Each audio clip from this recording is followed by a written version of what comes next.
everybody, and welcome to AMC Movie Talk for movie fans. I'm your host, Sinead DeFries, and this is The Daily Show, where we bring you the latest news from the world of movies, plus some insight into what it all means. Joining us this morning is senior editor of AMC Movie News, Miss Amy Rose Eisenbach. Oh, hello again. I'm back in the captain's chair because John is in Kansas doing very important Kansas things, and this is definitely going to be my last show in the stream as well as these two. So thanks again for being wonderful to us, and the next time you'll see me and the rest of us will be in our new digs. Also here is AMC's Miss Miri Jetikin. Hi everybody, good to be here. The stream. The end of an era. I got one more show, so. And also here is writer-director John Schnepp. This is my last appearance on AMC Movie Talk at the stream, but I am doing my own show, The Sweaty Nerds, at the stream, so please check it out, where we talk about a lot of crazy other things other than movies. King of the Sweaties. Sweaty. Yo, Sweaties. All right, so we're starting with a lot of interesting news surrounding Suicide Squad today. First up, after directly evading the direct answer, Viola Davis has finally confirmed that she is officially playing Amanda Waller. It was also just revealed by Margot Robbie, who will be portraying iconic villain Harley Quinn in the film, that she has signed a multi-picture deal to play the character. Robbie stated, "Yeah, that's daunting. You don't need to have commitment issues to be frightened by the fact that you might have just signed 10 years of your life away. But with her, it's a character I don't think would ever get boring. Ever. So if they did Suicide Squad 2 and 3, I would be over the moon about it." Amy Rose, thoughts on the Suicide Squad news? Good news all around, my friends. I mean, we kind of thought Viola Davis would be there. I mean, we've been hearing it, but I don't know if you watched that little snippet when she actually confirmed she was in, where was she? I forget. It was ET Canada. It was like Canada or whatever. Yeah, and someone asked her, and she kind of just looked. He's like, "So I'm a major nerd, and I just need to ask, are you going to be Amanda Waller?" And she was like, "Yeah, you might see me that way." So it was like the first official confirmation, and everyone's just like collective. She's perfect. I mean, she's just so great. She can do anything, and she's gonna bring class and strength to that role. And Margot Robbie, can we look at that picture any longer? Like, she's amazing. I love what she's doing with her career. And, you know, if I ever went back to acting, Harley Quinn would be one of the roles that I'd be most excited about. You know, the brilliant doctor turned mad. I mean, that's such a fun storyline, and just the relationship with the Joker and everything else. I think it's great. It's not jumping the gun, because this is typical of what we saw. We saw that with 50 Shades of Grey. We saw that with Spider-Man. We see that with the major franchises, because the studios want to make sure they lock their power player if it does show monetary success. So they're not jumping the gun, because this doesn't mean we're going to see sequels, but they're just saying if it does well, and let's be honest, it's going to do well with that ensemble and the whole villain premise. I hope they don't dilute it. Then we could see them continuing with it, and there's so many fun storylines to play out. So this is good news all around, in my opinion. Schnapp? Yeah, I just want to see how many different kinds of mallets she's going to have as Harley Quinn, you know, because at these conventions, cosplayers are going crazy. Like, they're the giant, like, can you walk 10 feet ahead of me? I'm going to get hit by your gigantic Harley Quinn mallet, you know? But, yeah, I'm super happy. It doesn't mean she's going to be in Suicide Squad 2. She could also be in Justice League. Or she could be in the new Batman series if the Joker is going to be in the Batman, which I'm guessing he is.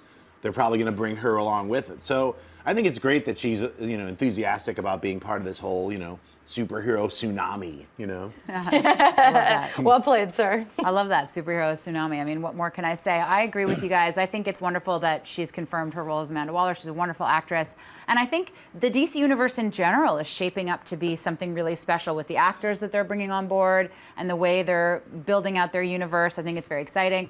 I also think it's interesting that she used the word might, because it means that the studio probably had some kind of clause that says that she's available if and when, which means they are kind of hedging their bets to see how Suicide Squad's going to do, how Batman v Superman's going to do. I mean, I think these movies are going to do amazingly well, but I think they also are being maybe cautious, which is why she's saying, I might be. They're not like, yes, you are going to play Harley Quinn in 2020 in this movie or whatever. Like, they're being a little bit more open-ended with it, which I think is smart. I think that's really smart, especially for the sake of the villains. We always talk about that in the sense that the stakes they're much higher for villains because we don't know the fate. And in this case, they're not the protagonist, they're the antagonist, but in the lead. And so I'm intrigued. And I think you brought up a great point because, we've always said to introduce the Joker as the main villain in the Batman might not necessarily be a mistake, but there are a lot of other villains we rather see. But if he's armed with Harley, it's a different dynamic. So that could be a really brilliant way to separate from Heath Ledger and also, get the femme mix in it. Yeah. So. I want to see Jared Leto and Margot. I want to see the two of them play off each other. I'm so excited to see that dynamic. I think it's going to be amazing. It's going to be so fun. All right, what's next? Snow White and the Huntsman sequel titled The Huntsman just added 2 amazing names to the mix. Emily Blunt and Jessica Chastain are officially a part of the picture, joining returnees Chris Hemsworth, Charlize Theron, and Nick Frost as Nye and the Dwarf. Kristen Stewart's Snow White has reportedly been written out of the picture altogether. It's unknown who Chastain will be playing at this time, but it is believed that Blunt may play a key role as Theron's sister and the central villain in the film, The Snow Queen. First-time director and visual effects Oscar nominee Cedric Nicholas Troyan is helming the production. Miri, do you like how The Huntsman is shaping up? Well, I like Jessica Chastain's purple hands in that shot. I'm like, she even looks hot like that. Purple paint. I mean, it's amazing. Yes and no. I like the fact that Chastain signed on because I think she's wonderful. She's an incredible actress, and she's made very, very few missteps. I can't even think of one movie I've seen her in where I'm like, I didn't like that movie at all. There were a couple where maybe I was like, not as good as other ones, but she's so wonderful. She makes great choices, which says a lot for the script. It means that, it's probably looking pretty good on the page if she's signed on, and Emily Blunt obviously is amazing. My only hesitation is with the director because he's stepping into such a big show, and he's got a lot of second unit experience. He's got a lot of visual effects supervising experience, which is great because he understands how the story should play out on a 360-degree view. But in terms of directing actors, that's a very specific thing. Luckily, he does have amazing talent around him, and I'm sure that he's going to, he's been around set enough to kind of see how different directors do it and to formulate his own style. But I'm just a little worried about like a Wally Pfister kind of scenario where he steps into the director's chair and it just doesn't work. But I'm going to hold out hope. I didn't love Snow White and the Huntsman. I did love Charlize Theron's character. Oh, yeah. I thought she was one of the strongest elements, if not the strongest element of the film, and the visual effects also. So these are the 2 sort of cornerstones that made the first one watchable. To take those and kind of expand on them and put a really good cast around them is exciting to me. So we'll see. Wally's always the example. I know. Like, I was championing him, I was just like, working with Nolan, working with this, but, visually it was still a cool film. So I don't think it was a total, but the plot and everything else, anyway, different topic. But I mean, these 2 are, and Charlize, some of my favorite actresses working today. So, and Chris Hemsworth, he's shown that he's not just Thor, which he's amazing at, but he can do everything else. And I actually didn't mind this film. I didn't think it was amazing. The special effects were incredible. The mirror, like all those moments, she's incredible. So I am excited. Kristen Stewart, sorry about that. I mean, we know all the drama without that, but I do think that's also an interesting plot point, is that they're going to focus on the Huntsman, on the villains, and Emily Blunt as the evil sister to Charlize. That sounds really exciting to me. So the director, you're right, we'll see. Some really rise to the challenge. You got to start somewhere, and I love the visual effects background. And some fall flat, so we'll see how it goes. But I am really intrigued. This is an all-star cast, and Nick Frost coming back, that's fun. Yeah, I mean, casting these 2 ladies is going to probably make me go see The Huntsman. I saw Snow White and The Huntsman and passed out. It's boring. I hated it. It's garbage to me. But Charlize Theron rose above, especially all the effects that she was involved in, and just her acting. She always makes anything she's in A-list. So the sequel, The Huntsman, I don't know. I mean, I was going to say, Ray, I don't know where you find these amazing pictures, but you make me want to see this movie now. So it's sort of like, Jessica Chastain and Emily Blunt are both A-list actresses. They bring so much to every role they do. I'm sure that it's not going to be like Julianne Moore in The Seventh Son. Look, people can win Oscars and be in bad films. Eddie Redmayne. So. That's right. All right, guys, moving on to the buy or sell portion of our show. The lovely Sinead has a couple other items going on in the world of movie news, and we're simply going to say if we buy or sell it. What's first? The Lego Movie sequel is officially on the way, and the title is now aptly called, wait for it, you guys, The Lego Movie Sequel. It's being announced that Rob Schrab, who has directed episodes of Community and Children's Hospital, will now direct it. Phil Lord and Chris Miller are writing the screenplay and co-producing. Schnepp, buy or sell the title and director for the Lego Movie sequel? Can I just happily say congratulations, Rob Schraub. I know Rob. I used to hang out with him when he did the Channel 101 shorts about 10 years ago. Incredibly talented guy. I am so happy from his Scud all the way to all the communities and all the different TV shows he's been directing. Just watched his talent and his skill set rise, and he's perfect for this movie. I was a little upset because my other friend, Chris McKay, who is an animation director, was going to be directing Lego. So I was like, what happened to him? Well, he's doing Batman Lego for 2017. So now I got two friends doing Lego movies. Rock on, make it happen. And Rob is friends with every comedic actor known to mankind.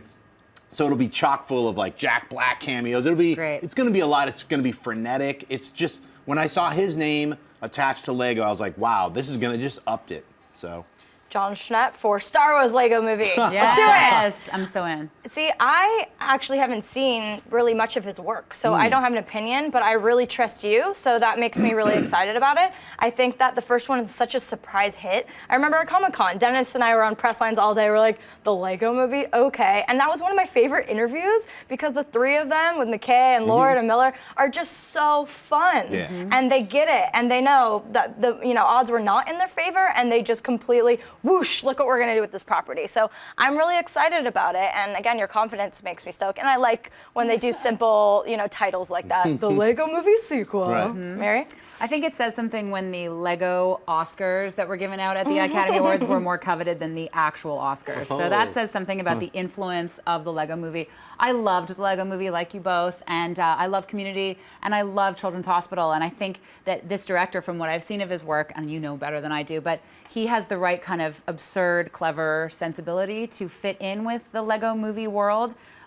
Also, we saw Lord and Miller just kill it with 22 Jump Street. They know how to manage a sequel. They know how to make a sequel work. And the Lego Movie world is so big and so immersive and so expansive that I feel like that it's kind of like in the bag that they're going to do a good job on the sequel. So I'm extra excited to see it. And I'm glad that, they're writing, they're producing, they're Yes. still involved. Because a lot of Yes. times they're like, oh, they're still going to produce, and it's just like slapping their name on to like make sure people are still invested. But in this case, they're not. So I'm really excited about that. What's next? Ben Hardy has officially joined XMen Apocalypse in a mysterious role that is said to be very significant in the X-Men universe. Hardy is best known for playing Peter Beale on EastEnders, a British soap opera. Amy Rose, buy or sell Hardy joining X-Men Apocalypse? Well, I love apocalypse news, but again, this is another scenario where I haven't really seen a lot of his work. I don't watch TV, guys. I live in the movies. Yeah. So there's like a couple shows, but for the most part, I just don't. Breaking Bad, a couple exceptions, Game of Thrones, of course. But for the most part, these are the universes I live in. But, I believe in what they're doing with this production, and people are like, oh, too many people. This is what the X-Men's about. It's about the ensemble, so that doesn't deter me at all. And after what Bryan Singer has done, after what Matthew Vaughn has done, don't you have faith in this universe? So just aesthetically, what I feel like he could be is Archangel, because he kind of makes that mold, and that would make a lot of sense with Apocalypse. So I think that's probably who it's going to turn out to be, but we'll see. But yeah, I buy it because I'm excited. Mary? I buy it. I don't know nearly as much about the X-Men universe as you do, so I will take your Archangel tip and think you're probably right on that. He even looks that way, he looks very angelic. But I know that EastEnders has had some celebrity stars from the past. The only ones I can think of right now is one of the Spice Girls and Robbie Williams, so it's not that maybe promising a starting point. But I agree with you about the X-Men universe and Bryan Singer and what they've done and how well the casting has gone. I mean, the announcements that they've made so far are very exciting with a brand new young cast. I mean, Sophie Turner and Ty Sheridan, and this whole universe it's like a whole new generation of incredible actors. So I feel like they obviously made this choice because he fits in with those guys really well. So I'm looking forward to it. I have good feelings. Yeah, Positive good feelings. Yeah, I'll buy it. I think he's going to be Angel and then turn into Art. Oh, yeah. So because Yeah, it's like he that makes looks a sense. little bit like Angel looked in the comic books. I think Bryan Singer wants his take on Angel. He's like, look, Yeah. Ratner, you did The Last Stand. Let Yeah. me take that Angel back, son. Yeah, please So, take it back. Yeah, so I buy it. Oh yeah. Buy it across the board. All right, what's next? A new poster for Avengers Age of Ultron has been released. It features the original Avengers lineup front and center with Nick Fury, as well as Aaron Taylor-Johnson and Elizabeth Olsen as the twins off to the side. What looks to be Paul Bettany's vision is featured in the background, as well as some of the Ultron's army. Mary, buy or sell the new Ultron poster? I'm gonna buy this poster. It's not the kind of thing that I look at and think, oh my God, because a lot of the stuff that's in this poster we've already seen, either hinted at or actually explicitly shown in trailers and teasers. I think what this poster does really well, and the reason I'm gonna buy it is because, you know, when a marketing company and a studio work together to put forward their P&A for a film, their marketing for a film, they have to think about all the different audiences they want to hit. The diehards, the people like us sitting at this table and people like you guys watching who watch every bit of news and see every trailer and every commercial and every poster, they already know a lot of this stuff, but a poster is also designed to be out in the physical world where people are driving and going to work and taking their kids to school, and it's maybe designed to attract people that aren't watching all the trailers and aren't watching all the footage and getting all the news. So I think it does a good job of continuing the brand and making something look cohesive from the first one to the second one, but just making it look bigger and more. And here are all these new characters for people who don't know who Scarlet Witch is or aren't really aware of, you know, the robot army and all that stuff. I think it's a good way to bring those people into the conversation and also get us excited for those of us that already know and love all of this stuff. No So I strings buy it. on me. Yeah, I'm going to sell the poster. I would like Marvel to step up their poster game personally, because as a kid from the 80s, I loved those Drew Struzan posters. Yes, I those are love the the best. magic of the poster as a piece of art, and that doesn't exist to me at least anymore. Now it's just Photoshop and a bunch of photos. Look at all those Ultrons. You can see they're just cloned images, the same legs.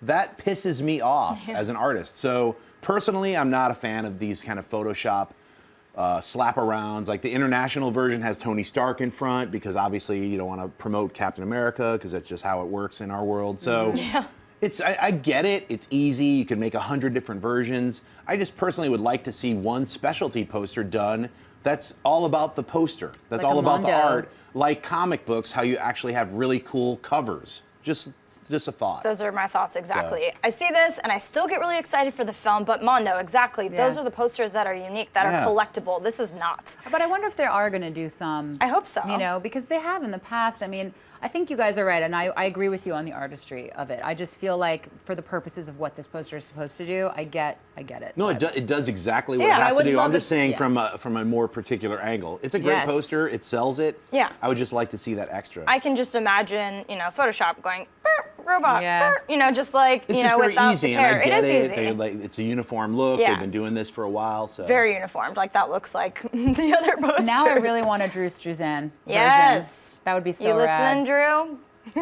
All right, guys, before we jump into mailbag, we are going to save a couple questions, as I promised yesterday, for Twitter questions. So be nice to Miss Sinead, and she might pick yours out. What's the first mailbag question? It comes from Skylar McQuaid, and he writes, recently a dark and gritty Power Rangers fan film was released online, and it has received a lot of attention, even having the talents of James Vanderbeek and Katie Sackhoff. Do you think this will positively or negatively affect Lionsgate's planned reboot of the franchise? I personally think it helps bring exposure to the franchise and shows that it can be done with a darker tone. I'd love to hear what you guys think. Thanks. Thank you, Skylar. We obviously got a lot of these kind of questions because this just kind of took the internet by storm, and everyone, you know, wants to know if that's the direction Lionsgate's going to go or what. I did grow up on the Rangers. These are not the Rangers I grew up with, and that's not a bad thing. I think that the tone is, again, the Rangers that I grew up with were really cheesy and over the top, but that was part of their charm. But that's not the world we live in. And you look at the kind of direction that most of the superhero films have gone, and you know, you look at the Marvel side, which still has humor, but it's still dark, and the DC is much more grounded and dark. And that's what people want right now. They want to feel like these people are real and not just part of this, you know, mystical universe that's not tangible to us. So to me, I thought this was amazing. James Vanderbeek, man. Right? Like Dawson, of course. A co-writer. He wrote half the script. So I thought it was Amazing. really great, and the pace was great. And if Lionsgate was smart, because I think the general majority is very positive, this is the tone they will adapt, because the audience is just hungry for that kind of art now. So, Mira, I know you didn't grow up with the franchise, so from your perspective, just watching this, what did you think? I thought it was really fun to watch, really dark, like you were saying, and gritty. And, you know, Schnepp and I were talking about this before. There were like boobs and cocaine, and it was like a very different, very different Power Rangers than the stuff that we know and love from our childhoods or your childhood. I do think that any press is good press, unless you're like Lindsay Lohan and all you get is bad press. After a while, it will hurt your career. But I do think that even if Lionsgate isn't crazy about the fact that this is getting such a reaction and so much press, it's still eyeballs on Power Rangers. It still means that people are aware of the brand, they're watching it. People who never grew up with it like me, or people who grew up and loved it like you, are all talking about this right now around their water coolers at work. And I think it's kind of an interesting thing that they're taking this and they're, like you said, modernizing it. I think it's a good thing. I think this film is really fun to watch and really positive. I think, even though it's very dark and brooding, I think it's actually a positive move forward for the brand. So, Shep? Yeah, you know, you couldn't pay me to see a Power Rangers movie, and I didn't have to pay for this, and now I actually would see I would pay to see a Power Rangers movie if it was done this way. Thank you, Joseph Kahn, for taking the time to remake the fan film, to take the fan film to the next level, to flip the fan film on its face and be like, this is what a fan film should be. This is taking a property that's tired and basically for children and giving it a fresh take, an adult take, while still maintaining the whole core of what the Power Rangers still are. It's sort of just taking that and elevating it. Yes, of course, there's cocaine. Yes, of course, there's boobies. Yes, of course, there's tons of headshots and heads exploding and violence and blood. Tell me what's wrong with that, please. As an adult, we all enjoyed that, and also had Katie Sackhoff. Yeah, she's she was incredible. great. She's so Marvel, good. if you're watching this, you're looking at your next Captain Marvel. I don't know why you're not shooting it by now. James Van Der Beek was incredible. Yeah. Everyone in the cast was incredible. I heard Saban was like, you got to pull this off, and so they pulled it off Vimeo, and it's got these problems. It's like, look, it's a free fan film. And I don't know if I was Saban, I'd be like, thank you so much, Joseph Kahn, for reinvigorating my dead advertising. franchise. Totally. Or not dead, but it's just not, no one's really thinking about, oh, Power Rangers, I can't wait for it. No. Now, if this was the Power Rangers and they're like, we're taking a step from Joseph Kahn, we hired him to work on the new Power That'd be Rangers. so smart. You got a built-in audience. You have a 15-minute trailer that everybody's seen. Think about it. Yeah, it really is. And like a lot of the times, things from our youth that we grew up with, they don't hold up today. Right. That's part of the charm, but you need to modernize it or you might piss people off. I mean, you have to adapt it to the current day. So I do think that would be brilliant. Hey, you guys, we're listening to the fans. We got the screenwriter, boom. Like, it would just be really smart. So I hope because I know a lot of people were not excited about this new Power Rangers. I was kind of mixed. I was like, oh, nostalgia, but also, how's this gonna work today? And this, again, gives us faith that if they do it right, they could really like bring in new fans to Power Rangers, which is exciting. So what's next? Dari O'Hara writes, hey, my question for you is how much influence can a director have over his or her actors? I was thinking about the people in previous Batman films. If, for example, Tommy Lee Jones had been cast as Two-Face again, but with Nolan as a director, do you think he could have done a better job? Poor Tommy Lee Jones. So that was my Eeyore voice. I mean, one of the primary roles of a director is to work with your actors. So a lot of the times on this show, you hear us go, Eddie Redmayne, for example, from Jupiter Ascending. Yeah. We don't fully blame him because the Wachowskis directed him that way.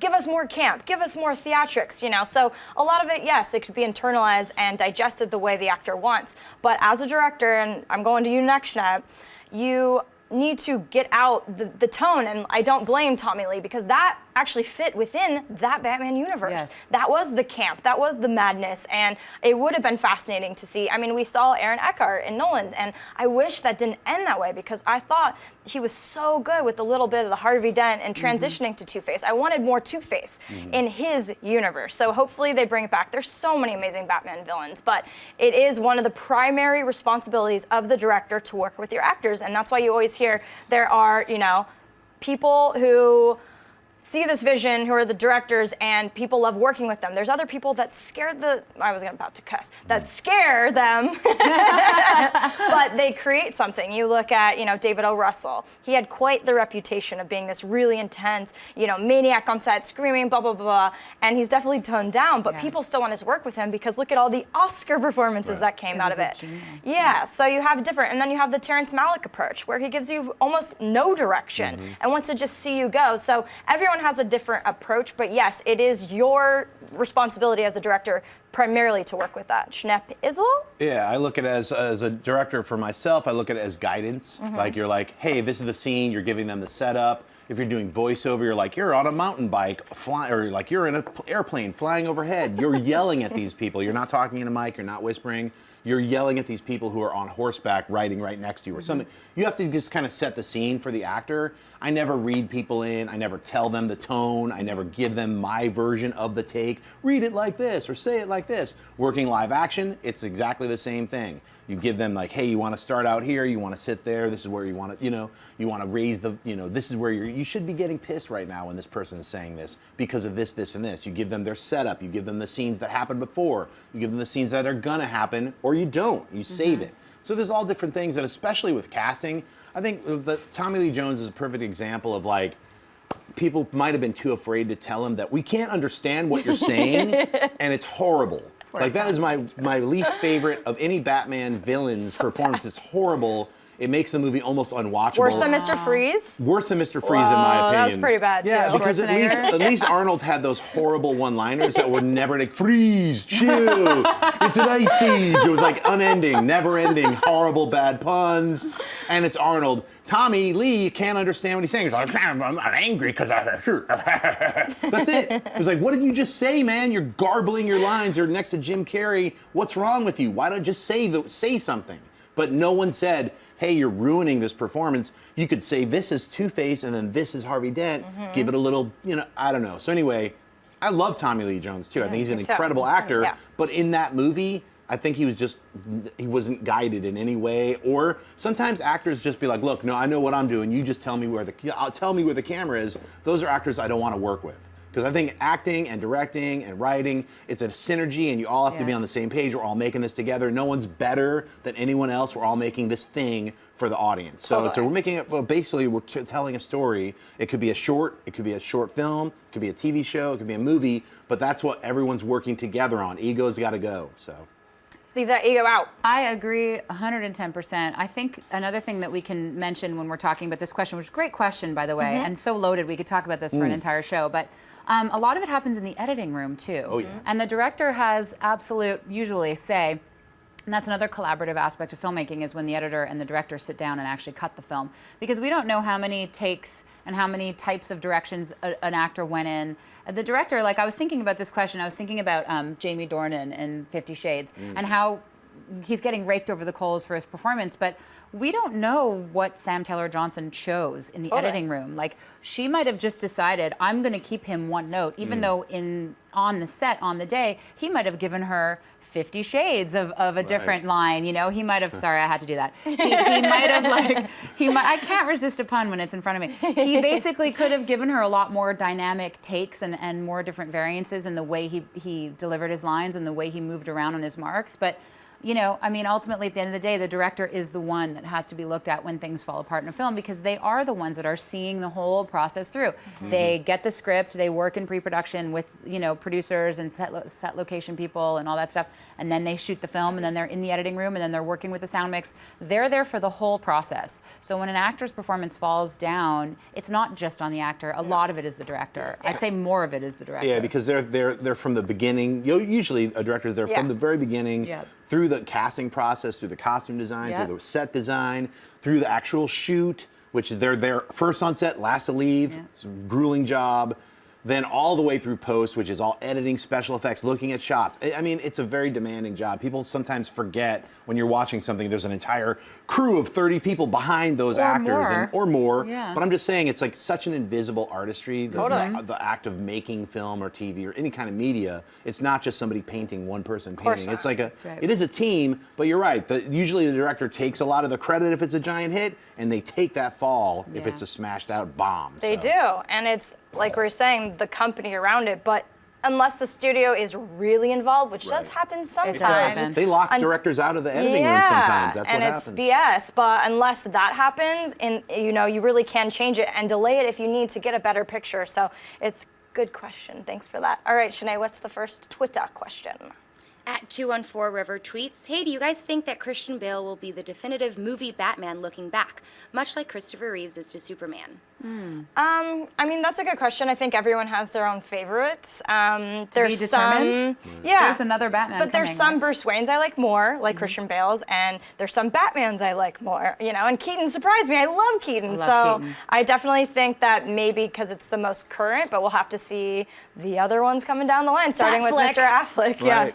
Yeah, it's hard to tell. I mean, yeah, like, we haven't seen Ben do his Batman, his Dark Knight Frank Miller style Batman. Yeah. I'm rooting for it, but for me, I still like Michael Keaton edges out Bale for me. Yeah. So. Me too, but I think it's also a nostalgia factor because Yeah. I remember when that first Batman came out and I was a kid and I remember seeing it in theaters and just being, Prince was involved and it was just like a huge event for Yeah, and me. there's kids who were born like after that first That are Batman. They're watching. like, Hi, guys. Yeah. And I was like, I remember growing up with Batman and Robin and loved it. Like, No Back George in my Clooney? day. No No, one? no, Crickets? no. Bummer. Even George Clooney has come out and been like, that was a mistake. I shouldn't have done that. So. All right, what's next? Micah tweets, hey guys, about the new Aliens film, what would you have liked to see more, a reboot or a continuation? That's an interesting question. I Go don't ahead. know. I think 4 Alien films and a prequel, I feel like it might be, I don't know, this is a tough one. It is a tough one. I feel like in a way, and I'm not normally a reboot remake person, I think it might be interesting to kind of start again. But there have been so many wonderful films in the Aliens franchise, some not so wonderful Some films. really bad that films. may be continuing. I love the look of Prometheus. I would have loved for it to have been as good as it looked, if that makes any sense. Of course it does. It was gorgeous. So- But I want Ripley in it.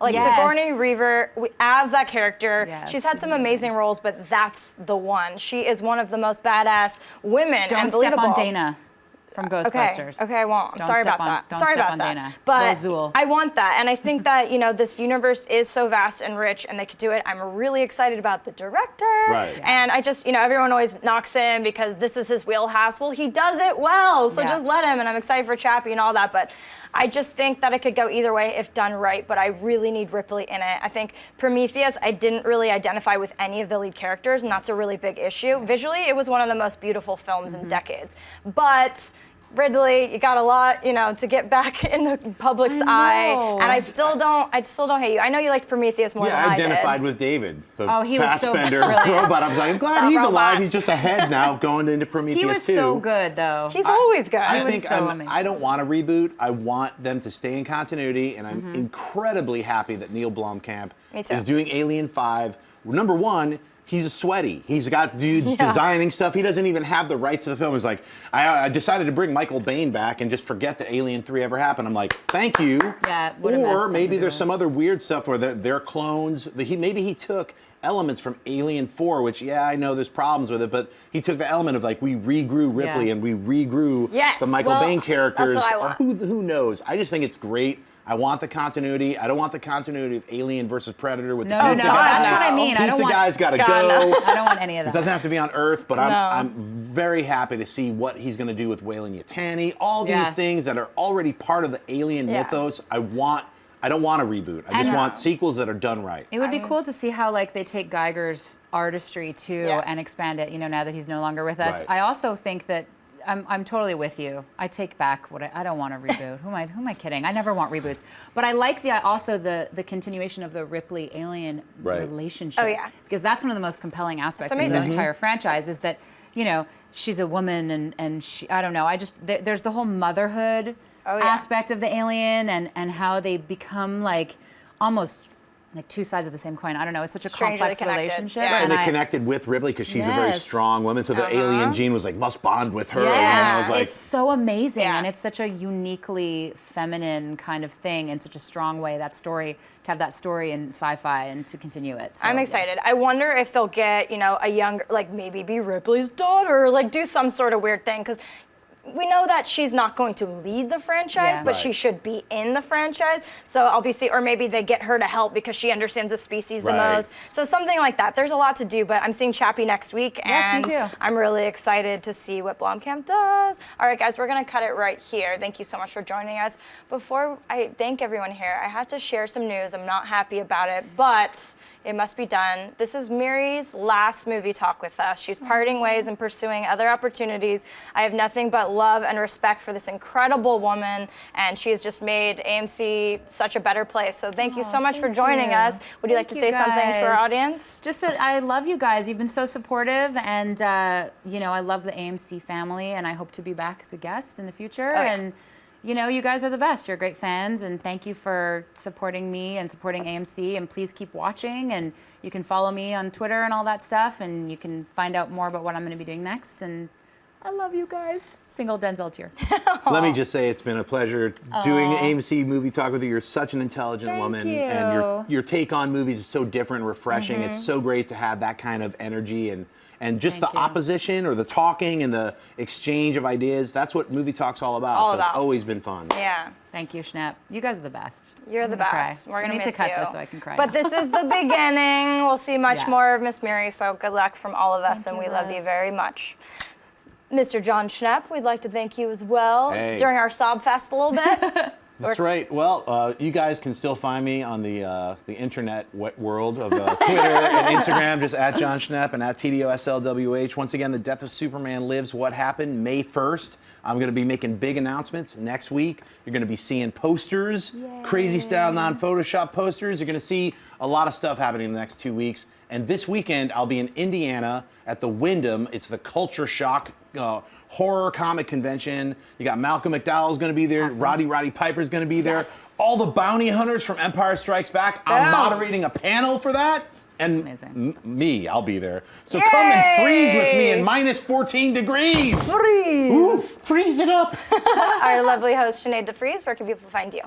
I'm on Twitter and Instagram at Sinead DeFries and at thatsosinead.com. A huge good luck and thank you to Miss Miri Jetikin, but I'm sure we'll see you very soon. Mwah. We sure will on AMCI today, because I had to keep her as long as I could. And at various happy hours. Of course. Occurring throughout the Los Angeles area. You can find me at Amy Rosie at the various social channels. Don't forget, like, subscribe, follow. You know the deal. We really appreciate your support. We couldn't do this without you. And be sure to check for our new AMCI Indie Spotlight featuring the lovely Miri the Jedi later today. Have a great rest of your week. Mr. Dennis will be, sorry Dennis, I love you, I'm tired, will be in the captain's chair Wait, tomorrow. get a wide shot and let's say goodbye to the stream because this is our last stream. Wide shot, Wide shot. Goodbye, stream. Love You guys stream. rock.